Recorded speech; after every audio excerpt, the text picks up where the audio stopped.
Eh bien, bonjour à toutes et à tous et bienvenue sur le flux vidéo du Facebook de l'EPN de Gonneville en Auge qui fête aujourd'hui ses 25 ans. Et parmi toutes les activités proposées, des activités passionnantes, nous avons aussi des tables rondes. Et pour cette magnifique table ronde, aujourd'hui, nous accueillons Sophie Legrand, Merci, venue spécialement de Paris. tout à fait. Et qui va donc nous parler de son activité sur la thématique des enfants et des écrans. Vaste sujet qui touche toute la société.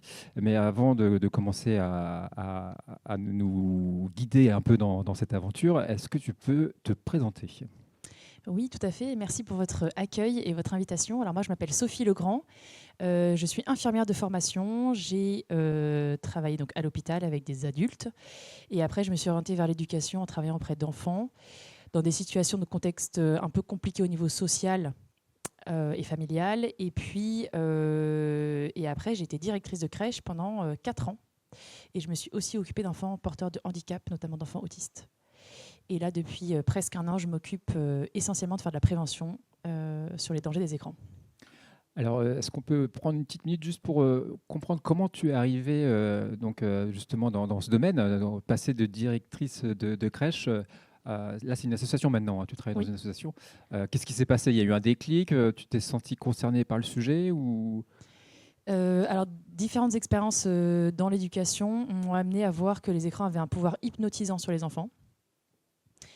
Et surtout, ma rencontre avec le docteur Ducanda, où elle fait une vidéo où elle alerte et elle raconte ce qu'elle voit dans les PMI avec des enfants qui ont de plus en plus de troubles de plus en plus tôt. Et en fait, je me suis dit, mais si on ne fait rien, on est en train de laisser des enfants se développer avec des troubles et je ne peux pas ne rien faire. Voilà. Donc j'ai contacté le docteur Ducanda qui m'a mis en contact avec d'autres personnes et du coup l'association Screen Peace est née en 2019. D'accord. Et vous êtes combien dans cette association?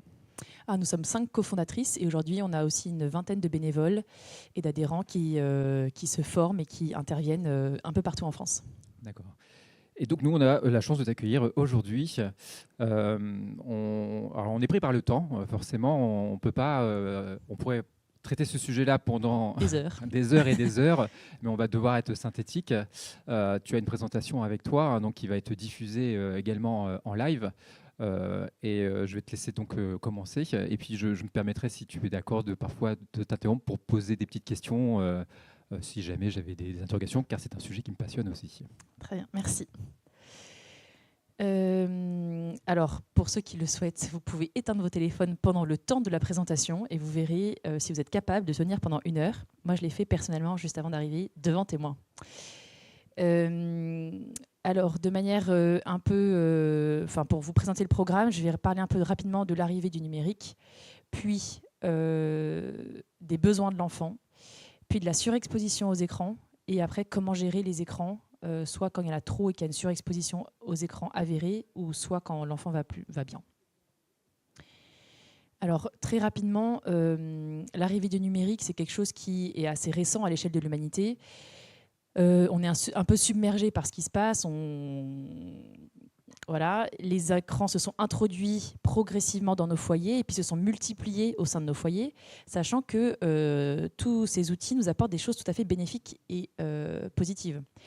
Notamment, là, j'ai mis juste un exemple par rapport à la médecine. Aujourd'hui, un chirurgien peut opérer à distance un patient avec une précision et une technique incroyable. Voilà, donc il y a plein d'avancées qui sont très bonnes. Et donc, on n'est pas là pour diaboliser les écrans, ni pour dire qu'il faut revenir à l'âge de pierre, pas du tout. Il faut vivre avec son temps, ça c'est sûr. Et en même temps, voilà, pour vous donner un peu une idée, on est à 10,3 écrans par foyer en France. Ça, c'est un chiffre qui date de 2023, donc c'est assez récent. Donc, la question que je pose à tous nos auditeurs et à notre public, c'est combien y a-t-il d'écrans chez vous au total dans votre foyer? Et c'est important de faire le ratio avec le nombre d'habitants dans le même foyer. On voit souvent quand même des foyers avec, il y a même parfois des parents qui ont plusieurs smartphones. Mm. Et puis j'ai déjà vu aussi des enfants, parce que j'interviens aussi parfois dans les classes, et quand je demande combien d'écrans ils ont, c'est assez conséquent. Et j'ai même eu le droit une fois à un écran dans la salle de bain. Donc on trouve des écrans partout maintenant, dans toutes les pièces de la maison. Donc c'est un peu, pour moi, ça m'inquiète un petit peu quand même. Oui, ça se multiplie à une vitesse très importante. Donc, à l'échelle de l'humanité, donc voilà l'Homo numericus que je vous présente sur la belle chaîne de l'évolution. Voilà. Alors le monde du numérique évolue très très vite. C'est-à-dire que nous, quand il y a 5-6 ans, on a créé l'association, on nous disait, mais attendez, c'est pas du tout un sujet. Voilà. Aujourd'hui, on sait que c'est un sujet. Monsieur Attal a dit une catastrophe sanitaire et éducative. Donc voilà. Donc en 5 ans, il s'est passé énormément de choses. Donc la vitesse d'évolution du numérique est très très très rapide. Mais pour autant, un enfant reste un enfant, et quand il naît, c'est toujours le même. C'est-à-dire qu'il a toujours besoin de passer par les mêmes phases de développement, et il a toujours les mêmes besoins. Donc on va justement voir un peu quels sont les besoins des enfants. Alors les besoins des enfants, moi j'aime bien repartir in utero parce que les 5 sens sont déjà en place in utero. Et dans l'ordre d'apparition, il y a le toucher, le goût, l'odorat, l'ouïe et la vue. La vue, c'est le dernier sens qui se met en place et c'est le plus immature quand l'enfant naît. Et c'est intéressant parce que les écrans viennent justement stimuler énormément la vue. Alors après, de 0-3 ans, l'enfant, il a besoin, le premier besoin et le méta-besoin même, c'est la sécurité émotionnelle, la sécurité affective. Et ensuite, il a besoin de dormir, de manger, d'être avec, qu'on le câline au début. L'enfant n'a pas au tout début, il n'a même pas besoin de jeu, il a juste besoin qu'on le materne, qu'on le coucoune, qu'on le câline. Voilà. Ce qui est très important de noter, c'est que l'être humain est un mammifère spécialement immature par rapport aux autres mammifères quand il naît. Un veau, il lui faut 20 minutes pour marcher, nous, il nous faut 12 mois. Un veau, pour être autonome de ses parents, de sa mère, la vache, il lui faut 6 mois. Nous, il nous faut 24 ans au niveau maturité cérébrale. Donc le rapport temps pour l'être humain est spécialement énorme. Et donc l'être humain a spécialement besoin de temps. Et donc ça, j'insiste dessus parce que justement, les écrans vont venir nous voler du temps. Et l'autre chose aussi, c'est que l'être humain découvre le monde par ses 5 sens. Et les écrans vont stimuler juste la vue et l'ouïe. Mais les autres sens sont pas du tout stimulés. Or, il y a plein d'informations qu'on capte grâce notamment au toucher, à l'odorat et le goût. Après, en termes de besoins, donc les 3-6 ans, donc là on est en école maternelle, le petit, il a toujours besoin de dormir, toujours besoin de sécurité affective, toujours besoin de manger. En gros, les besoins sont quasiment les mêmes, ça va un peu évoluer. L'enfant passe par une phase du pourquoi vers 3 ans. Ça veut dire qu'il est déjà capable d'émettre un raisonnement logique, des faits, conséquences, alors qu'il a que 3 ans et qu'il a encore plein de choses à développer. Le langage se met en place. Le langage, c'est quelque chose qui est très complexe, qui est propre à l'être humain. Il n'y a que l'être humain qui a un langage aussi développé. Et il a besoin de bouger, de se concentrer parce qu'il est déjà à l'école. Et il a besoin d'un cadre. Et qui dit cadre dit apprendre à gérer ses frustrations. Et ça, on va voir aussi que les écrans ont un fort impact là-dessus. De 6 à 11 ans, l'enfant il est en école primaire. Donc là, il est au CP. Il apprend à lire, écrire, compter, qui est très complexe. Et après, il va développer tous les apprentissages de manière de plus en plus détaillée, approfondie. Pardon. Et il a toujours besoin de se concentrer, de cadre, de copains, d'être avec, de dormir. Voilà. L'enfant continue de grandir, il passe au collège, il a toujours besoin de dormir. Ça, c'est vraiment une constante. Il a toujours besoin d'un cadre, d'être avec ses copains. Voilà. Là, il commence un peu à mettre un peu de côté sa famille pour s'identifier à ses pairs, pour savoir qui il est dans son identité profonde. Voilà.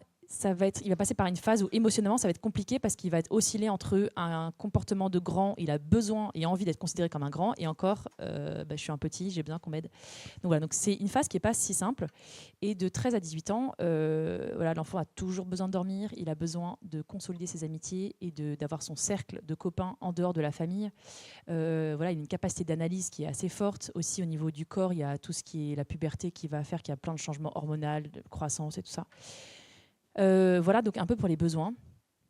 En gros, il n'a pas besoin d'écran. Là, si on commence déjà à faire un point Alors, sur... dans les besoins nécessaires et vitaux, non, les écrans n'ont vraiment pas leur place. D'ailleurs, il y a des milliers de générations avant nous qui se sont très bien sortis sans écran. Oui. Donc, ce n'est pas un besoin. Ouais, je voulais juste rebondir sur le 0-3 ans. En effet, où on voit de temps en temps dans les supermarchés ou même dans la rue des enfants qui sont avec leur écran. Enfin, c'est pas le leur d'ailleurs, c'est celui des parents souvent. Donc ça, on est d'accord. C'est pas quelque chose qui est recommandé pour les 0-3 ans, de toute façon, les écrans. Ouais, alors les 0-3 ans, normalement, ça devrait être 0. Zéro. Parce que bien loin de les aider, ça va nuire à leur développement. Et on va même pousser jusqu'à 6 ans.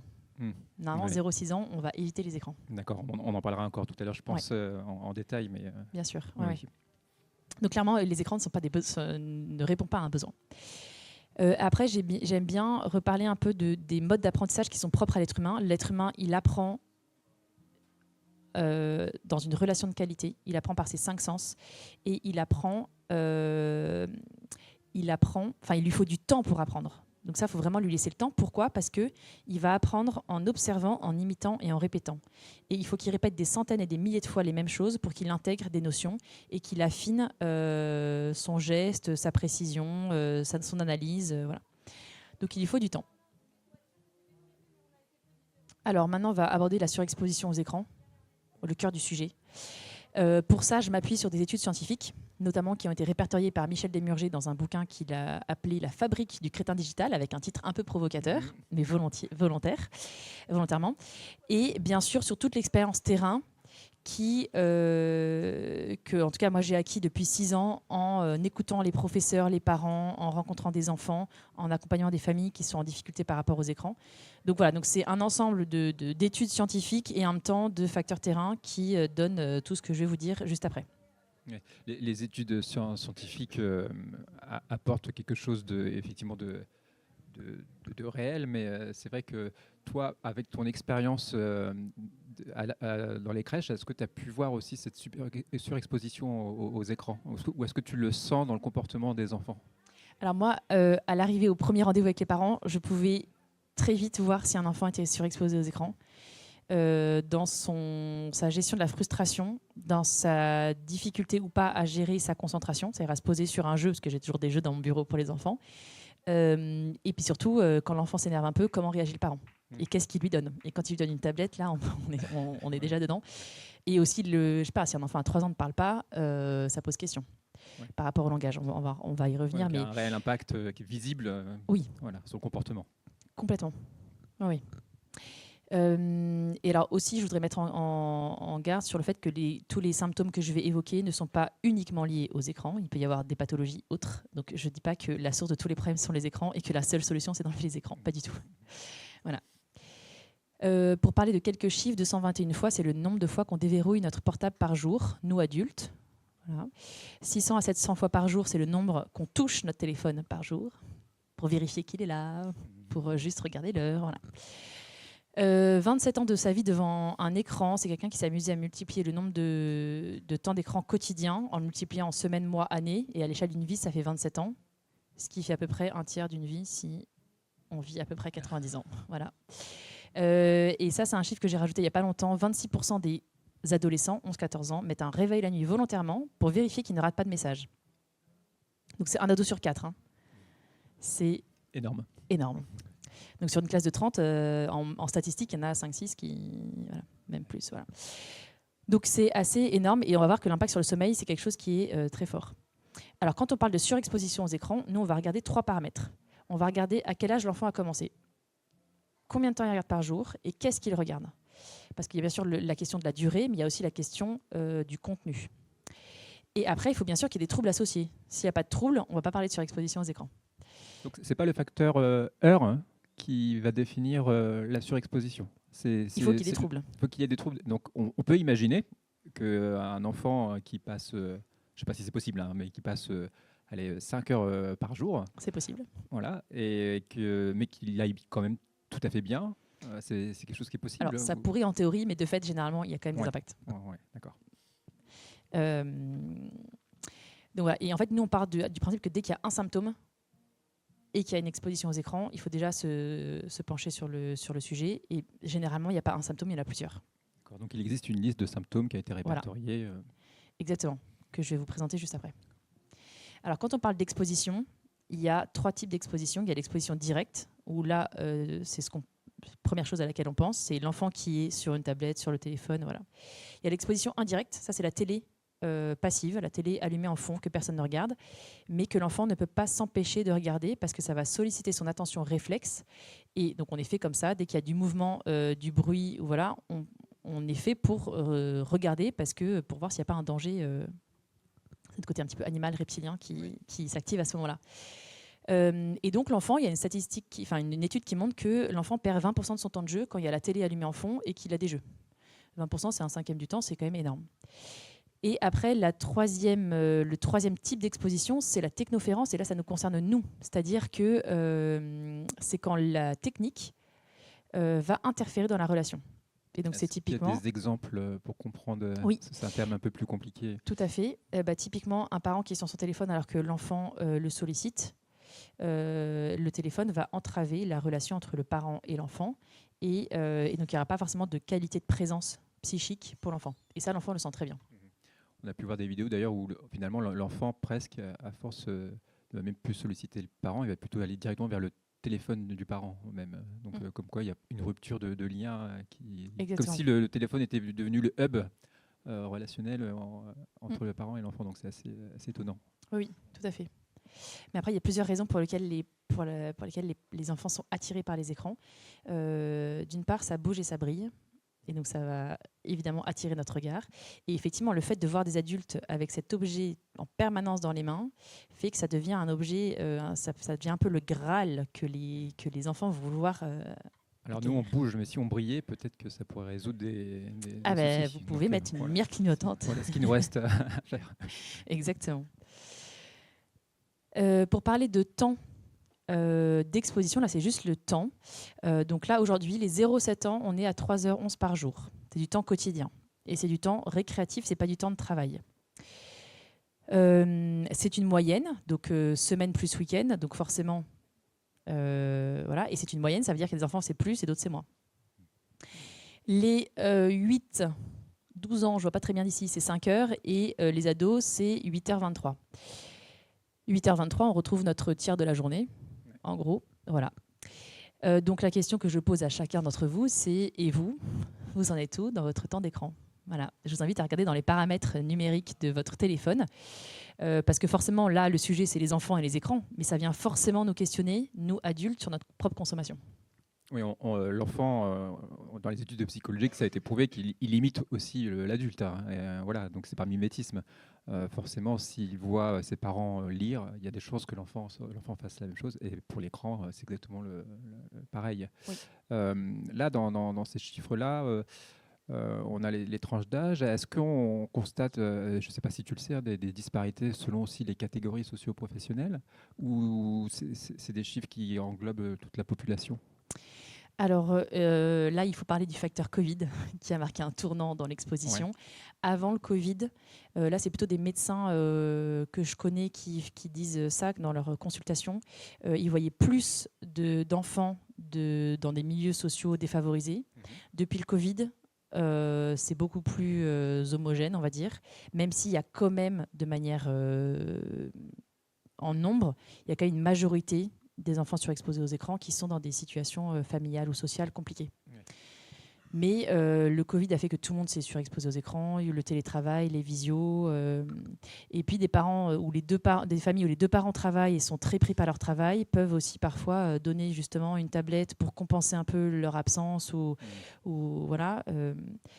Il y a aussi une banalisation un peu de l'écran au final. Oui. Où on constate des parents qui en CM1, CM2, je le sais très bien parce que je l'ai vécu, je disais à ma fille non, il n'y aura pas d'écran, il n'y aura pas de téléphone, et finalement on cède à cette pression aussi de fournir un écran parce qu'il y a cette isolation sociale qui est risquée auprès de l'enfant, parce que ses camarades ont tous un téléphone au final. Donc il y a cette banalisation qui favorise la surexposition aussi. Oui, c'est sûr que c'est devenu un peu la norme. Et en plus, après le Covid, c'est vraiment, on a vraiment vu les écrans comme un moyen pour justement maintenir le lien, pour travailler. Donc il y a un côté très positif, il n'y a pas de problème là-dessus. Mais du coup, c'est devenu un peu une norme. Et effectivement, aujourd'hui, c'est un vrai sujet. Les ados qui sont les seuls dans leur classe à avoir un téléphone. En termes de... Oui, mais ils survivent, hein. J'en connais, ils sont toujours en vie. Oui. En troisième. Ils sont toujours en vie, mais parfois la santé mentale, ou en tout cas l'estime de soi, ou la confiance en soi, ou l'inclusion dans un groupe peut être mise à mal. Donc c'est toujours un dosage qui est délicat. Voilà. Donc en termes de troubles, Ah oui, juste par rapport aux 3h11 pour les petits, on se dit c'est énorme. Comment un enfant peut passer 3 heures de suite, enfin 3 heures sur un écran par jour? C'est pas 3 heures de suite, c'est 5 minutes, plus 10 minutes, plus 20 minutes, plus 10 minutes. Donc là, c'est sur l'écran, vous voyez, c'est plusieurs moments dans la journée cumulés qui arrivent on arrive très vite à 3 heures. Voilà. Et donc psychologiquement, le parent se dit ah mais non, mais mon enfant il regarde pas non plus 3 heures par jour. Enfin, on va toujours déclarer moins que la réalité parce qu'on n'a pas forcément confiance. Ouh là là, attendez. Donc après, je voulais juste aussi dire pourquoi est-ce qu'on est aussi attiré par les écrans. Alors ça, de manière générale, tout ce qu'on fait sur les écrans, c'est gratuit pour la plupart. Et si c'est gratuit, c'est que c'est nous le produit. Et notre temps vaut de l'or. Et donc, oui, là, tu y mis ça. Enfin, c'est presque un autre sujet, mais en fait, tout est fait aussi pour qu'on soit capté. C'est pas seulement le fait qu'il y ait des écrans partout. C'est aussi le fait qu'on a créé plein de contenus pour pouvoir nous attirer. C'est ça que tu veux dire. Oui, exactement. Là, je vais juste parler un peu de l'économie de l'attention, c'est comme ça que ça s'appelle, pour expliquer pourquoi est-ce qu'on est aussi attiré par les écrans. Donc, de manière générale, il y a aussi tous ces réseaux et tout ça marche avec la publicité. Et donc, plus on passe de temps dessus, plus il y a de la publicité visionnée, plus on risque d'acheter. Et pour ça, ils vont cibler, c'est ce qu'on appelle l'hyper-ciblage publicitaire, tout ce qu'on aime et toutes nos données, toutes les informations qu'ils ont sur nous pour nous donner de la publicité qui nous correspond et est presque sur mesure. Voilà, parce que quand on crée des comptes sur tous ces réseaux-là, on donne énormément d'informations.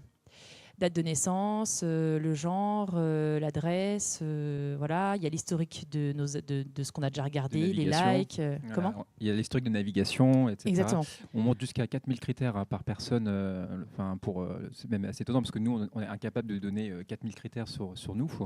Alors qu'eux, ils ont connaissance de tout ça pour pouvoir après faire un ciblage publicitaire au poil sur les personnes. C'est assez impressionnant. Je ne savais pas ce chiffre, mais c'est impressionnant, oui.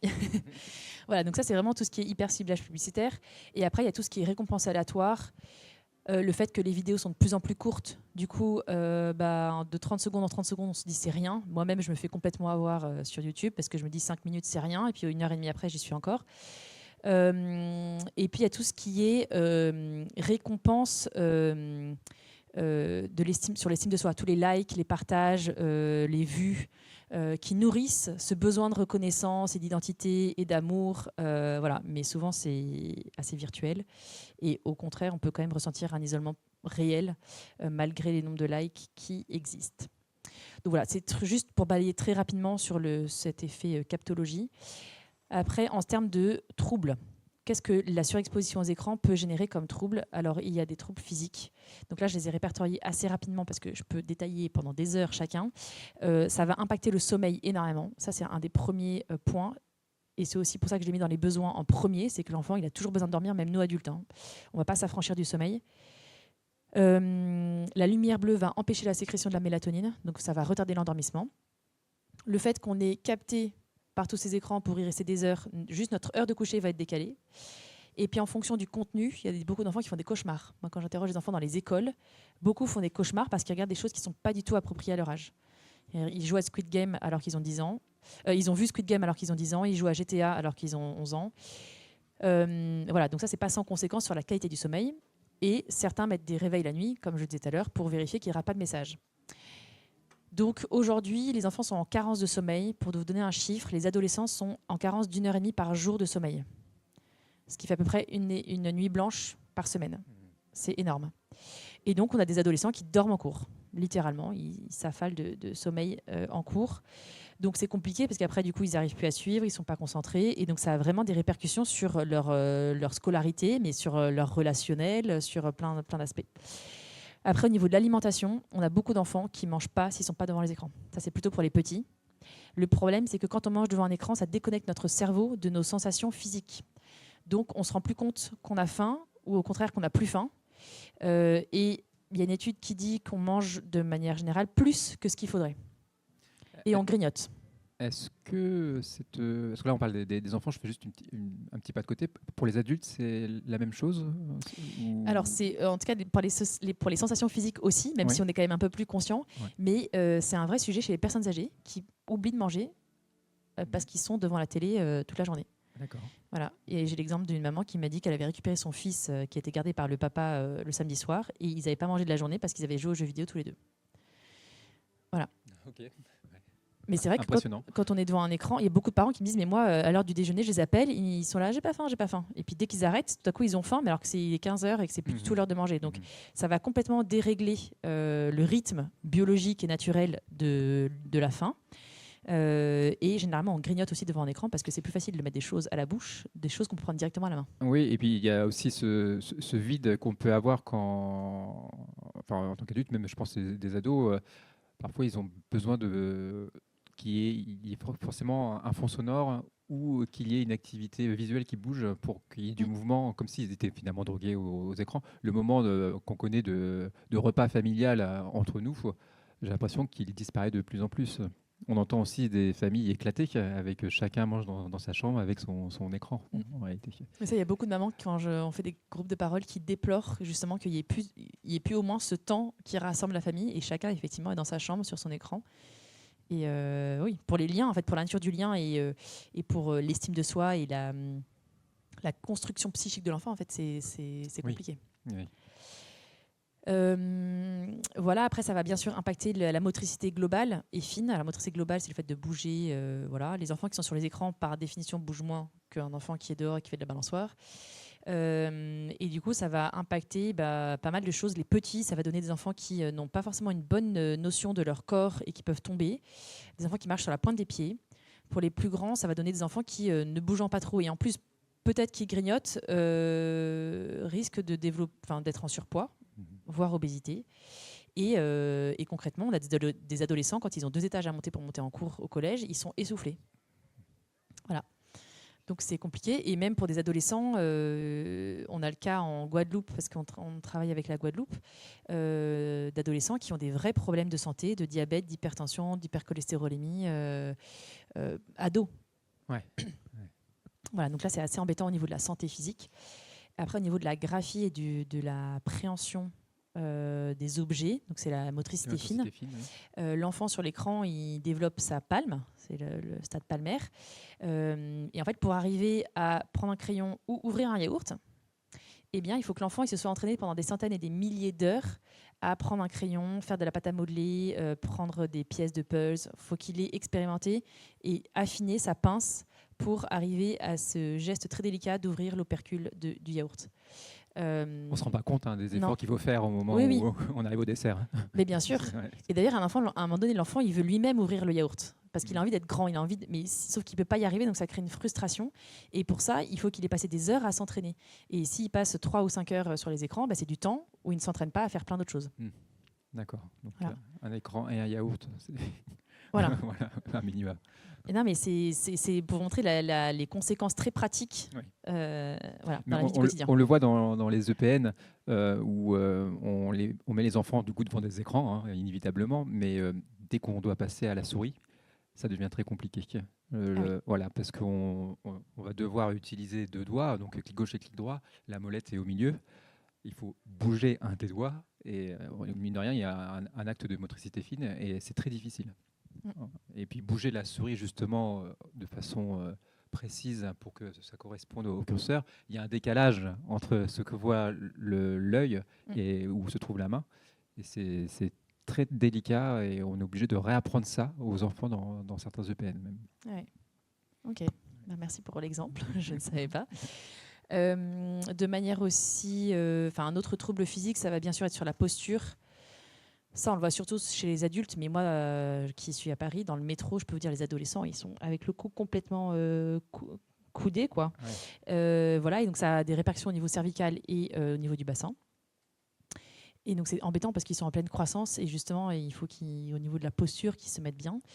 Et au niveau de la vue, alors ça, moi, j'en suis moi-même la première victime, c'est quand on passe des heures sur les écrans, on devient myope ou on a des troubles d'accommodation parce qu'à force de regarder toujours à la même distance, nos yeux ne focalisent plus de loin.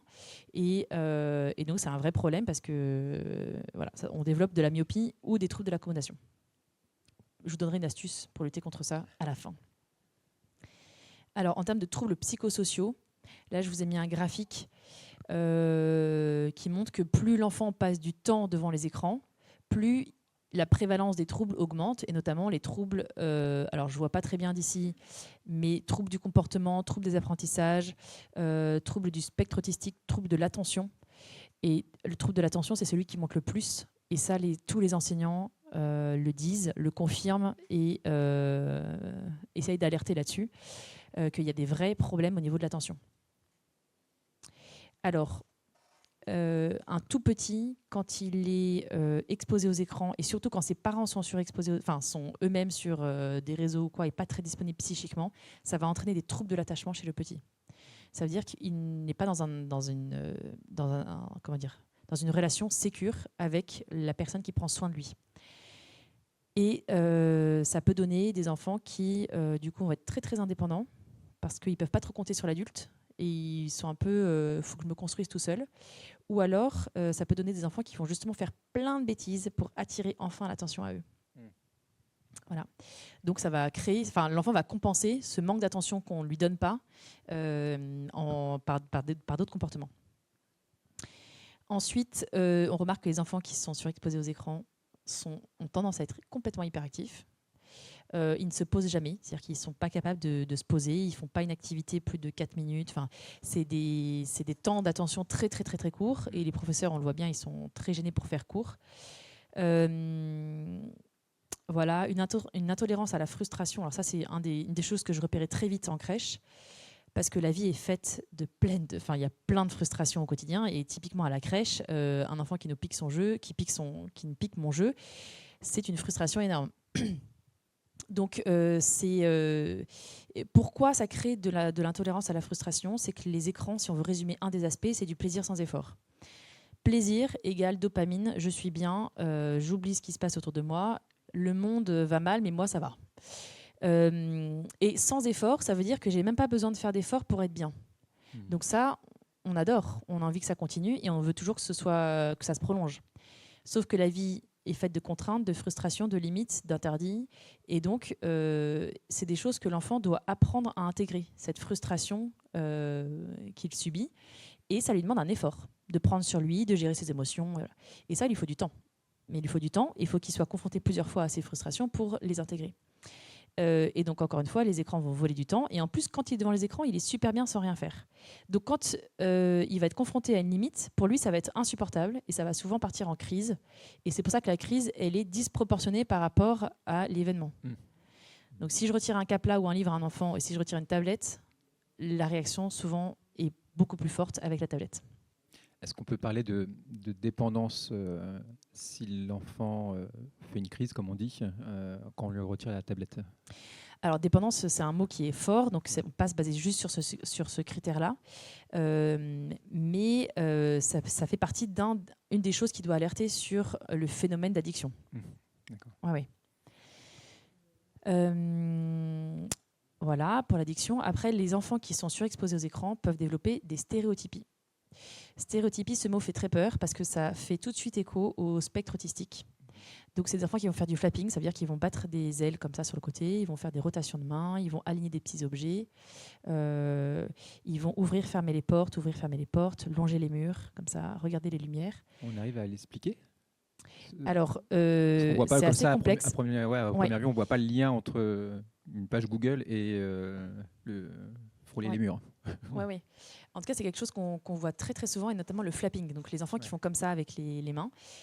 Alors une des explications, c'est un médecin, je la tiens d'un médecin à Bordeaux, le docteur Pédespan, qui dit qu'en fait le cerveau de l'enfant, quand il reçoit énormément d'informations visuelles et auditives, il est un peu bombardé d'informations. Le cerveau n'a pas le temps de traiter parce que le cerveau de l'enfant est immature et donc il lui faut du temps. Il y a un délai de traitement qui est beaucoup plus long que nous, l'adulte. Souvent, c'est beaucoup trop rapide, ce qu'il regarde. Et donc, dans le cerveau de l'enfant, ça part dans tous les sens. Il y a des connexions aberrantes qui se font entre les neurones. Et donc, ça crée des comportements inadaptés. D'accord. Oui, ça se tient. Voilà. Et de fait, quand on arrête les écrans chez les enfants qui ont ces comportements-là, généralement, les stéréotypies diminuent. Donc, c'est vraiment quelque chose qui, tout de suite, nous fait penser à l'autisme, mais les écrans ne créent pas de l'autisme. Ça, c'est pas vrai. Par contre, ça crée les mêmes symptômes. Et quand on arrête les écrans, ça diminue. Ça prouve bien que c'est pas de l'autisme, parce que l'autisme, c'est quelque chose qui reste. Voilà. T'as pas fini peut-être le tour, mais du coup, là, quand tu as dit la phrase les écrans ne créent pas d'autisme, c'est une question que je voulais te poser. Est-ce que les écrans ont créé des troubles qui n'existaient pas avant? Des nouveaux troubles? Oui, des nouveaux troubles. Ou est-ce que c'est simplement un renfort justement pour ces troubles et même d'une manière encore un peu plus précise, est-ce que on pourrait imaginer que les troubles de l'attention sont pas innés, hein, mais un enfant qui à la base aurait peut-être moins d'attention, je ne sais pas si on peut dire les choses comme ça, hein, peut-être pas, est-ce que du coup l'écran va en fait révéler, va amplifier finalement des troubles qui étaient peut-être déjà là? Oui. Alors, il y a beaucoup de choses dans Oui. ta question. Donc déjà, très important de dire que les écrans ne créent pas l'autisme. Ça, c'est voilà, parce qu'il y a eu des amalgames il y a quelques années là-dessus. Ensuite, créer de nouveaux troubles, je dirais non. Par contre, ce qui est nouveau, c'est le tableau global qui se crée avec la surexposition aux écrans. C'est-à-dire que ça va être à la fois un trouble de l'attention, à la fois une stéréotypie, à la fois un trouble du sommeil, à la fois un trouble alimentaire. Enfin, donc Compile. ça compile voilà, plusieurs troubles.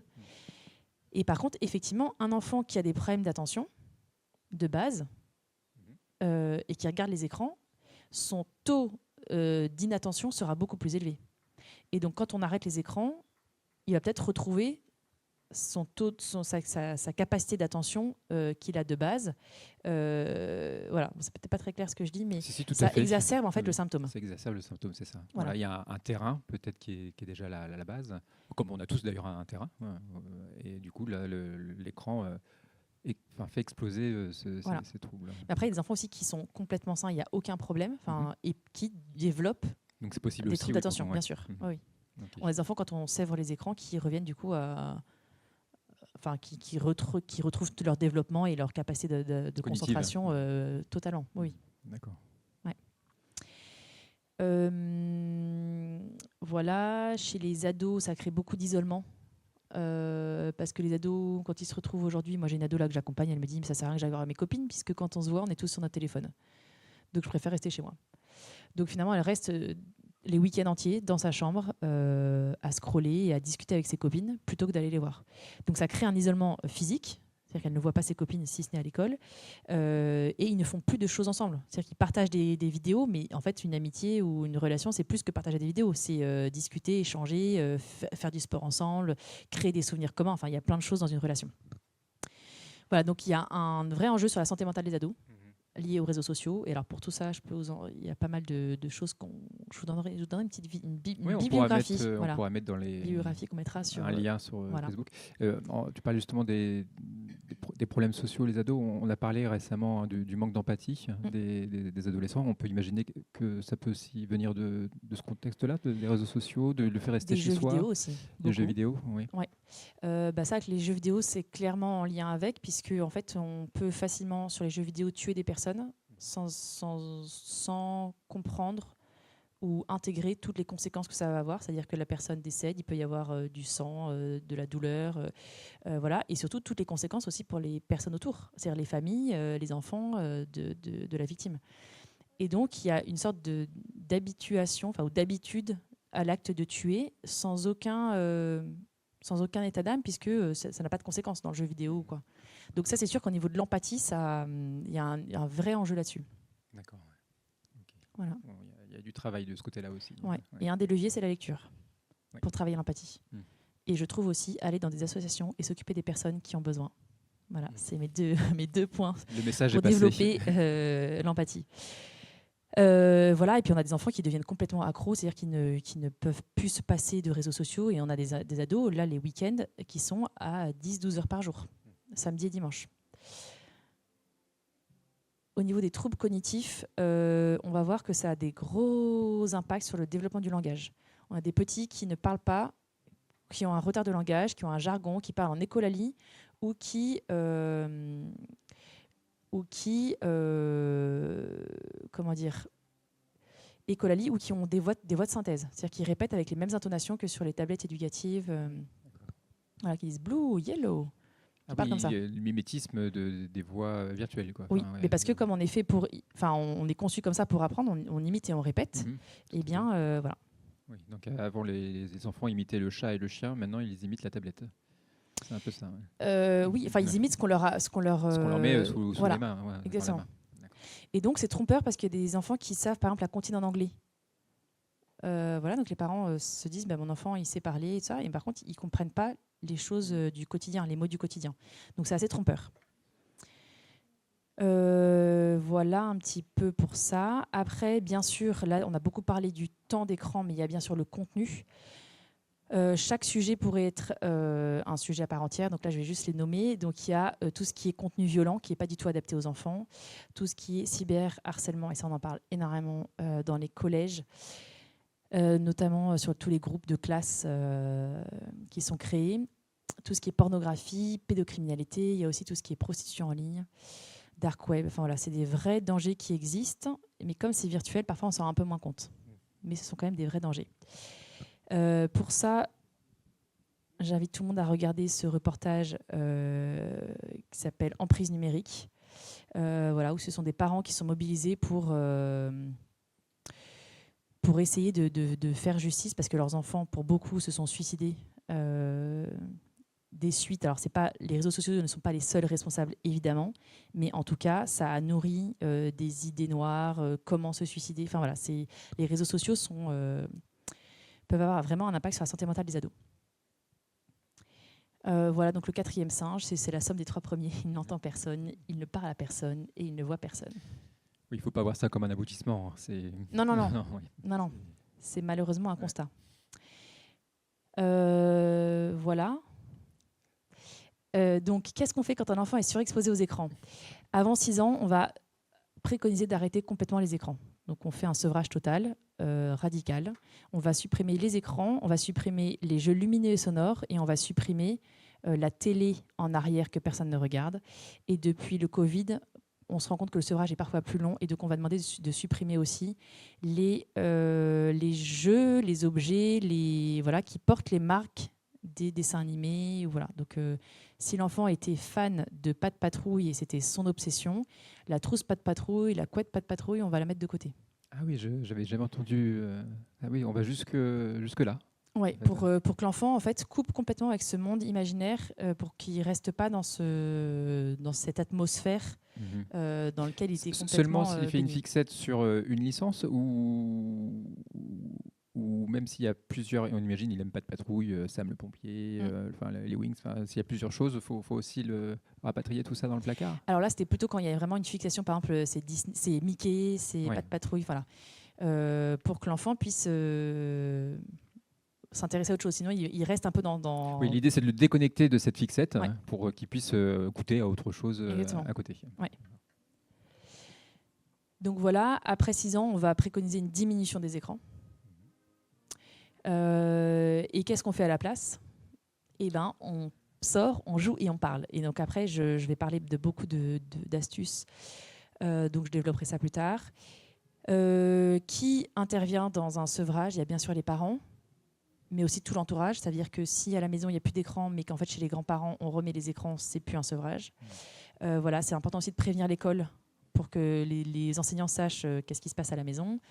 Et le mode de garde, voilà, c'est le mode de garde. Donc l'école ou les professionnels qui s'occupent de l'enfant ont bien sûr un rôle à jouer dans la détection des symptômes et aussi dans le soutien aux parents quand il y a tout ce processus de sevrage, parce que c'est pas facile. On parle de processus de sevrage, on n'a peut-être pas dit, il y a un diagnostic qui est posé pour ça. Alors on ne peut pas parler de diagnostic parce que c'est pas une pathologie. Enfin, il y a des médecins qui essayent de mettre en place un syndrome, mais c'est pas reconnu parce qu'il y a toute une classification des pathologies et voilà, donc c'est pas du tout encore reconnu comme une pathologie. Mais en tout cas, tous les symptômes cliniques qu'on a nous permettent de dire en fait là l'enfant, on va arrêter les écrans et en fait on va voir ce qui se passe. Oui, c'est une question que je me posais. Il y a des médecins qui le disent aux parents, vraiment, il faut arrêter les écrans ? Il y a de plus en plus de médecins qui le disent. Après, c'est très variable. Parce que il y a des médecins qui ne sont pas du tout conscients du lien entre, par exemple, un enfant TDAH, donc trouble déficitaire de l'attention avec ou sans hyperactivité, et les écrans. On peut diagnostiquer juste le trouble, mais ne pas forcément faire le lien avec les écrans. Et est-ce qu'il y a aussi comment va être reçu pas ce diagnostic justement, mais pour les parents, est-ce que le parent se sent un peu stigmatisé, disant qu'en fait, il ne prend pas son rôle de parent en laissant son enfant devant les écrans? Est-ce qu'il y a ces susceptibilités enfin, il peut y avoir un écueil là-dessus. Ouais, C'est délicat. c'est très délicat. Oui, parce que moi, jusqu'à ici, je connais des cas où je vois des enfants surexposés aux écrans. J'entends même l'enfant va voir un psychologue, etc. Mais jamais les parents me parlent de ce problème d'écran, alors que je peux le voir en live. Donc j'ai l'impression qu'il y a comme un petit tabou là-dessus, quelque chose qui n'est pas encore dit vraiment aux parents. Écoutez, là, stop, il faut qu'on arrête les écrans. Après, je me trompe peut-être. Mais... Non, c'est un sujet compliqué à aborder parce que les parents se sentent vite jugés. Les professionnels n'osent pas aborder le sujet parce qu'elles ont peur que les parents le prennent mal et se sentent jugés et que ça casse la relation de confiance. Donc c'est un vrai enjeu. Donc c'est très délicat. Il y a des parents qui le reçoivent très bien et qui disent mais merci parce que vous m'avez permis de gérer de gérer ou d'arrêter les écrans maintenant et tant mieux parce que plus on prend tôt le problème, mieux c'est. Il y a des parents qui ne veulent pas entendre. Parce que c'est trop compliqué à gérer, parce que voilà, et ça, chacun réagit comme il peut.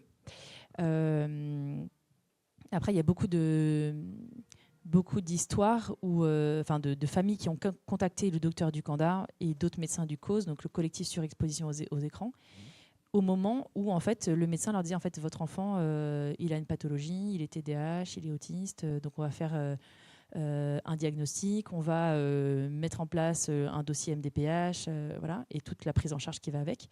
Et là, les parents souvent sont paniqués et ils font des recherches sur Internet. Et en fait, ils voient que les symptômes de leur enfant, c'est peut-être effectivement un trouble de l'attention, c'est peut-être de l'autisme, mais c'est peut-être aussi les écrans. Et donc là, souvent, c'est là où ils nous contactent.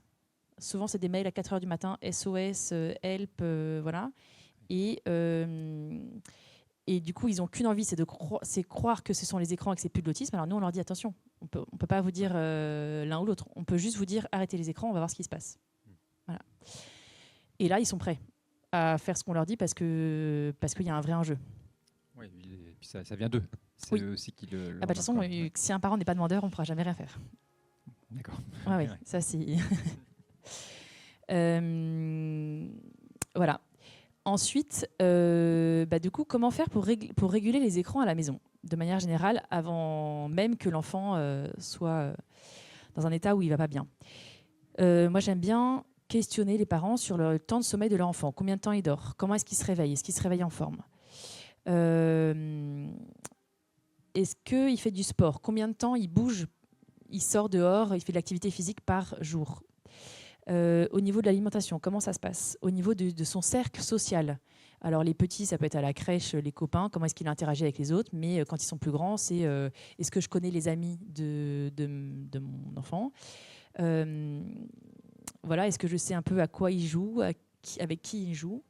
Et est-ce qu'ils arrivent à passer du temps avec leur enfant? Parce que passer du temps avec son enfant, ça nourrit le besoin d'attention, le besoin d'estime de soi et l'attachement sécure, la sécurité émotionnelle de l'enfant. Donc ça, c'est très important. Pour donner un peu quelques chiffres de repères par rapport au temps de sommeil, donc là, il faudra regarder sur l'écran. Voilà, ça, les temps de sommeil selon l'âge de l'enfant. Voilà, c'est important de le redire. Moi, souvent, je le dis aux adolescents, je leur montre cette image-là, parce que certains s'imaginent qu'ils peuvent dormir que 6-8 heures par jour, alors qu'en fait, un ado, il est plutôt à 9-10 heures, 9-11 heures. Voilà. Après, en termes de recommandations de temps, on va préconiser 0-3 ans, 0 écran. On va même dire 0-6 ans, 0 écran, mais on sait que ce n'est pas possible parce que c'est compliqué et qu'il y a toujours des moments où on va... voilà. Donc, on va tolérer jusqu'à une demi-heure le samedi et le dimanche. On va éviter les jours d'école pour que l'enfant ait toutes ses capacités de concentration quand il est à l'école, voilà, pour apprendre. Et de 6 à 10 ans, on va préconiser 1 heure le samedi et 1 heure le dimanche. Ok. Voilà. Donc jusqu'à 6 ans, qu'est-ce qu'on fait? Ou en tout cas, voilà, c'est qu'en fait la vie réelle est beaucoup plus riche. L'enfant, il a besoin d'explorer, de manipuler et de répéter des centaines et des milliers de fois les mêmes choses pour acquérir plein de notions. Donc ça, voilà. il a besoin d'être en relation, d'explorer et qu'on lui laisse le temps de faire son travail de bébé. C'est un peu comme ça que je l'appelle, mais parce qu'il a un vrai travail de bébé à faire, de 0 à 6 ans. De 6 à 10 ans, donc là, on va introduire un peu les écrans, très bien, mais il faut que ce soit accompagné par l'adulte, il faut que le contenu soit connu, et c'est important que ce soit cadré dans le temps et dans l'espace. On va voir aussi que ça peut aider de gérer dans le temps, dans l'espace. Mais voilà, donc c'est qu'est-ce qu'il regarde, combien de temps et à quel moment de la journée aussi, voilà, pour que ce soit cadré. En fait, le but, c'est d'introduire progressivement les écrans de manière assez cadrée pour que ça ne devienne pas non plus quelque chose, un interdit tellement fort que l'enfant, dès qu'on lui donne, ça y est, c'est parti, il fait n'importe quoi. Voilà, c'est d'intégrer progressivement voilà, les écrans. Alors ça, c'est une psychologue qui a mis ça en place, les 4 pas. C'est donc une psychologue, Sabine Duflo, qui travaille avec beaucoup d'adolescents.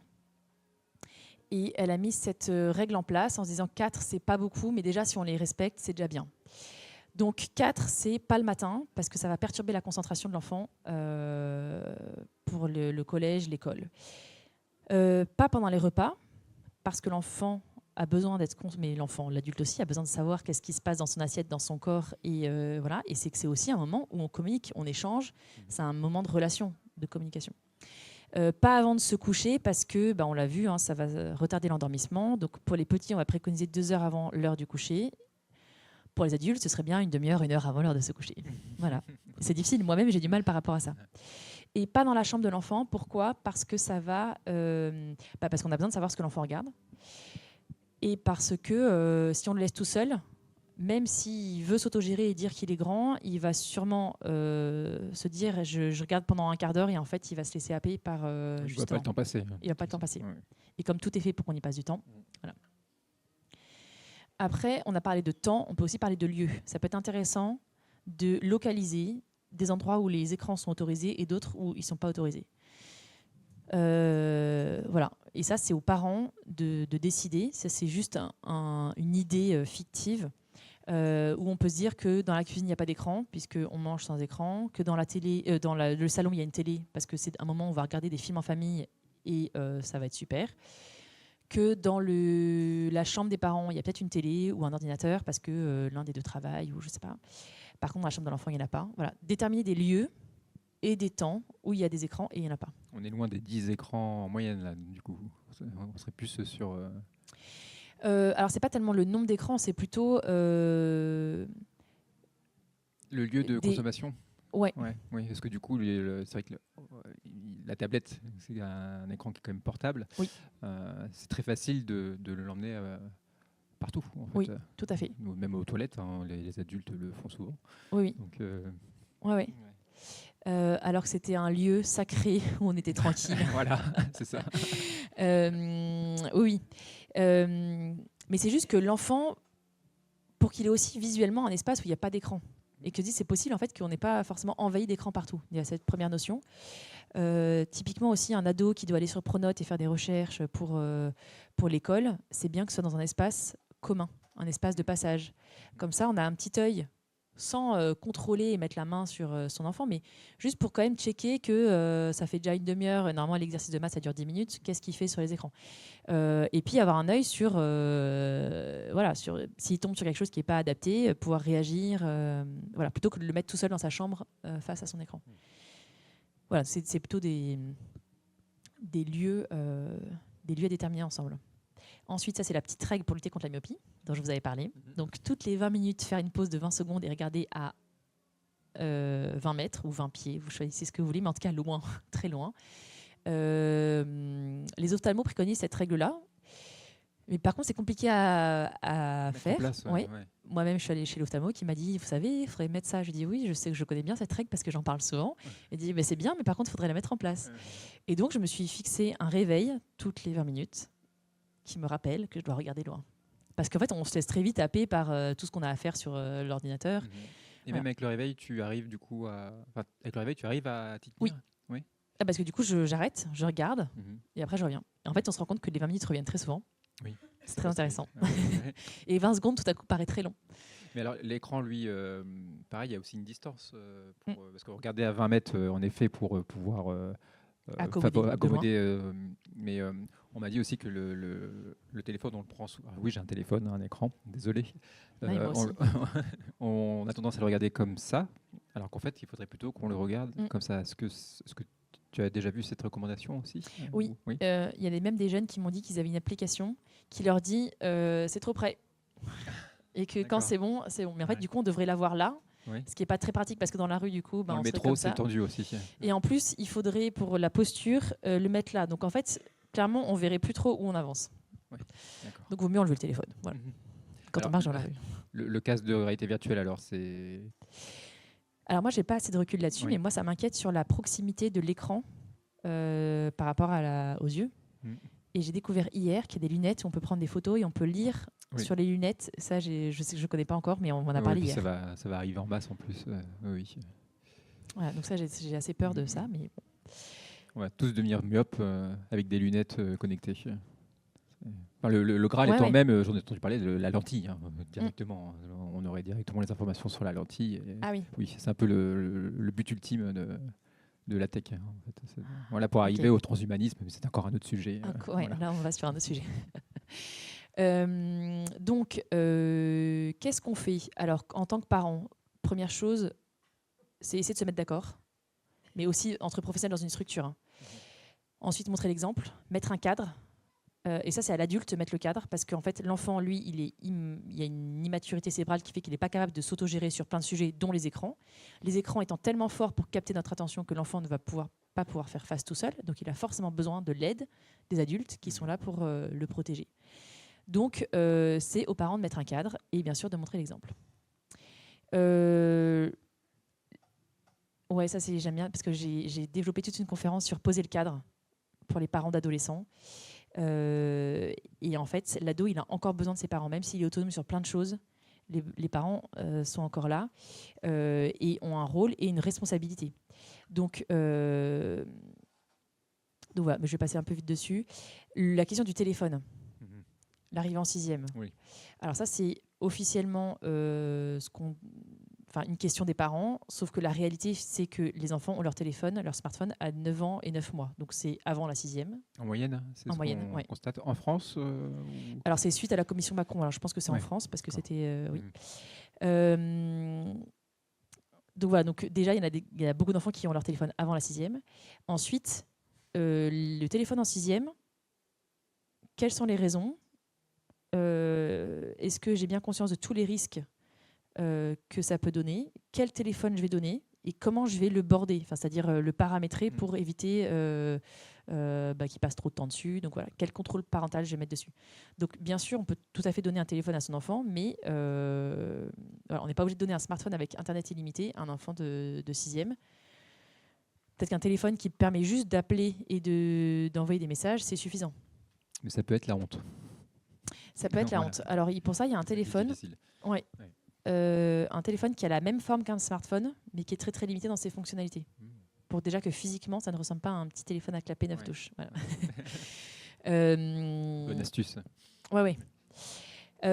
Donc voilà, et après, il y a quand même des recommandations de manière générale. C'est pas de réseaux sociaux avant 15 ans. Enfin, on essaie de les faire passer à 15 ans. Jusque-là, c'était 13 ans. Pas de smartphone avant 15 ans.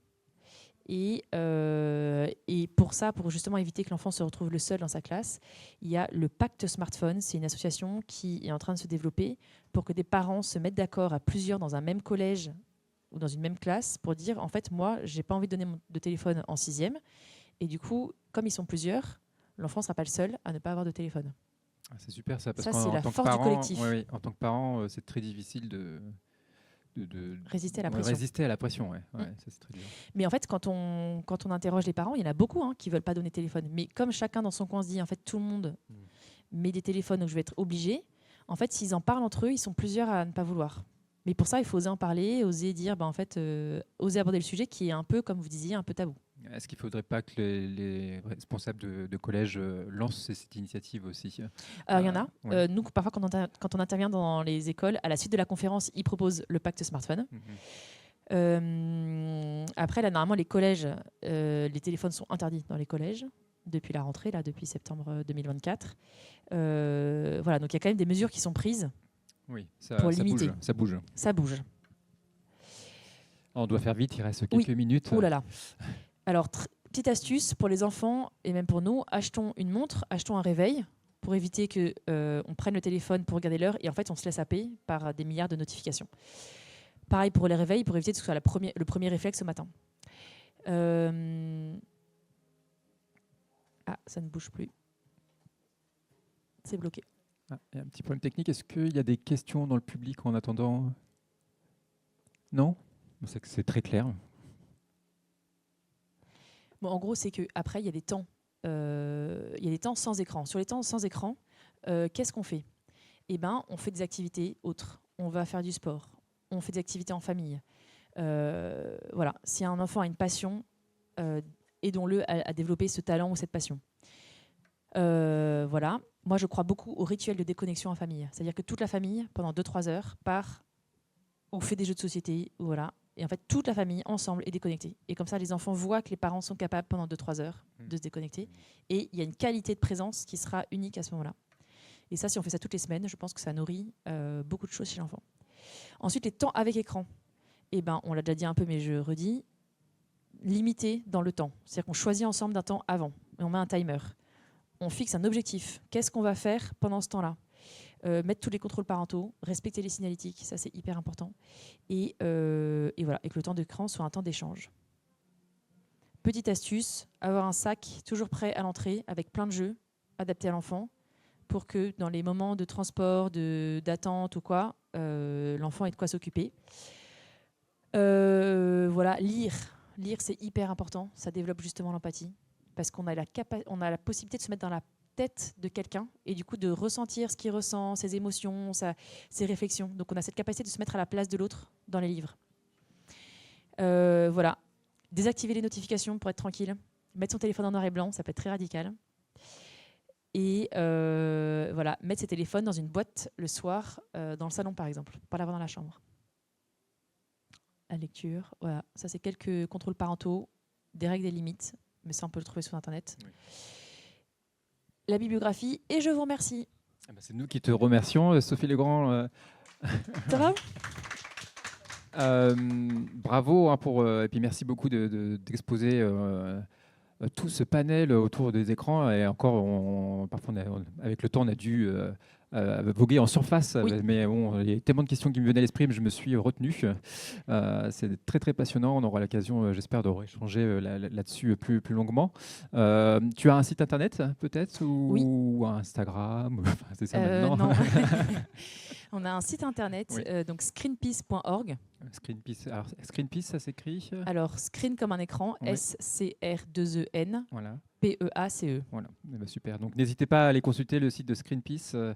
Je pense qu'il y a plein de choses à y découvrir. Et puis, je crois qu'on a tous compris que les parents avaient un grand rôle à jouer, finalement, dans l'addiction aux écrans. Sur leur propre consommation et l'exemple qu'ils donnent. Et le cadre qu'on donne. Voilà.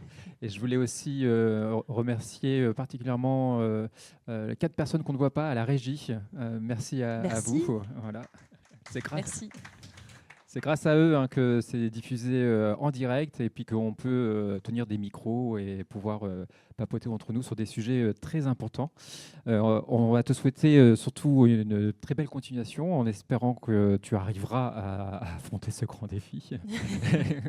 Mais c'est ensemble. Voilà. Hein. Oui, tout seul, on ne peut rien faire. Voilà.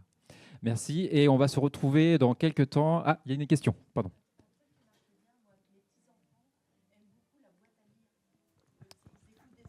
Oui, alors on va vous passer un micro. Voilà. Ce que mes petits-enfants aiment bien, ils ont une boîte à lire, une boîte à histoire. Et donc, ils écoutent les histoires, mais c'est pas un écran. Oui. Et ils apprennent plein de choses. Et c'est incroyable. C'est pas mal. Et ils gardent l'attention pendant... Et l'imagination aussi. Et l'imagination, Tout exactement. à fait. Ça, c'est une bonne alternative. Ceci dit, pour les enfants qui sont surexposés aux écrans, ce type de jeu, on va aussi les enlever. Mais pour un enfant qui va très bien, ça, on le garde et c'est super. Voilà, ça dépend... Oui, bah c'est très bien aussi. Bravo. Merci pour votre attention et votre temps, puisque votre temps vaut de l'or. Merci. Voilà. Je suis très riche de votre temps. Merci.